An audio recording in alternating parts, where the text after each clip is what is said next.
It's the 19th day of Grotmas, and we have a new Sisters detachment focusing on Sacresants. Welcome to the Grotmas Detachment Show, where each and every day from December 1st to the 24th, Games Workshop releases a new detachment for every army in Warhammer 40k. It's an exciting time, and there's a lot to talk about. So let's break it down for you and give you an easy to understand first look at these detachments. Happy Grotmas, everybody! Welcome to the Champions of Faith, a detachment all about Battle Sisters and Sacresants. Let's take a look at it, starting off with the detachment rule, which is Righteous Purpose.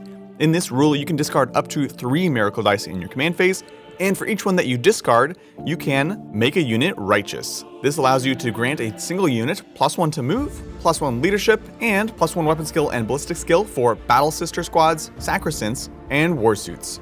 On top of that, in your detachment, Sacresants are going to get extra OC. They don't become battle line like we've seen in similar rules before. Right off the bat, I think it's a pretty interesting mechanic. The one thing to keep in mind is Sisters did just have their miracle dice drastically reduced, so it's going to be a little bit tougher to pass out, but I don't think you're going to be discarding 3 miracle dice each and every turn. So we have an interesting baseline that helps some key stats, but I think it's going to become more interesting once we take a look at the enhancements, the stratagems, and how they interact with this blessing.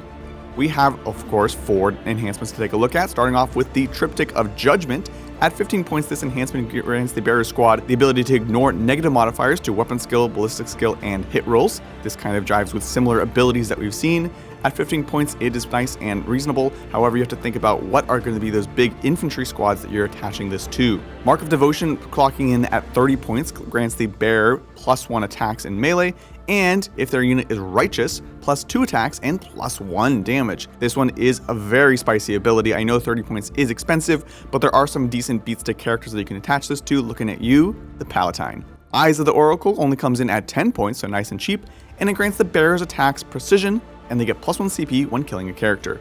Do note that this one does work in shooting as well as melee, so your nice little extra shots are also going to help you ping away at those key characters. Finally, we have Sanctified Amulet at 25 points. This means your enemies are not able to bring in reserves within 12 inches of the bearer.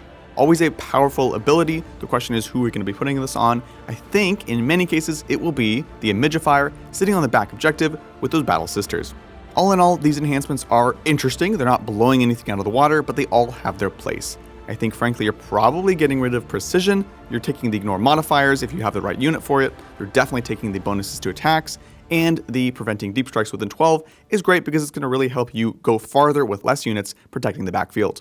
With that, let's take a look at the stratagems, starting off with Shield of Denial at 1 CP. This grants a 6-up Feel No Pain against mortals reactively, and it goes to a 5+ if the unit is righteous. This is unfortunately a bit of a miss, as there are other detachments that just give a 5-up Feel No Pain against mortals. It's already situational, and having to have an additional hoop to jump through to get the 5-up is a bit of a bummer. Suffer Not the Unfaithful, clocking in at 1 CP, is triggered in the shooting or fight phase, and it grants the unit either lethal or sustained hits for the phase. Very powerful ability. Being able to put this on something like a big unit of Nundans or even Dominions is going to be a very spicy, and of course, it's extremely flexible. To the Heart of Heresy is 1 CP, and it grants the unit +1 strength in melee and +1 AP if they're righteous. The strength is going to be situational, you just decide if you hit that breakpoint, but the +1 AP is pretty much always compelling. I like that this is a flexible ability, and the righteous is also of course going to really encourage you to put this on Battlesuits, Sacresants, and Warsuits. Really, we're looking at the last 2 for this ability. Path of the Righteous is a 1 CP stratagem that allows the unit a 6-inch pile in and consolidate, and they can move closer to the closest unit rather than the model. Deceptive, but always strong to have these movement tricks.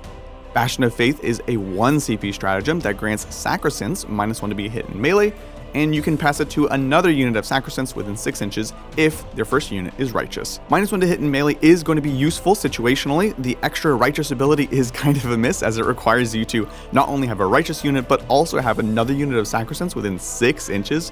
I really wish this ability was at least 12, if not 18 inches, and that way it would still encourage you to take these big beefy blocks of Sacresants, but not require them to literally stand next to each other. And finally, we have Indefatigable Dedication at 1 CP, grants the unit the ability to shoot and fall back, and if they're righteous, they can also charge. always a extremely powerful ability regardless of army or faction, and it's going to be no different here with Sisters. All in all, I think it's an interesting detachment. I think it obviously is going to have to compete with some of the stronger Sisters detachments. It's going to encourage some of your mainline units like Battle Sisters and Warsuits, which is great, and Sacresants have been largely missing from 10th edition, so I like that they really are encouraging you to take those units that we haven't been seeing. I think it's totally playable, totally tournament competitive, and it finds a good balance between flavor and strength. Of course, as always, let me know what you think about this detachment, especially those Sisters players, and let me know what you're excited about. Also, what are you looking forward to in tomorrow's video?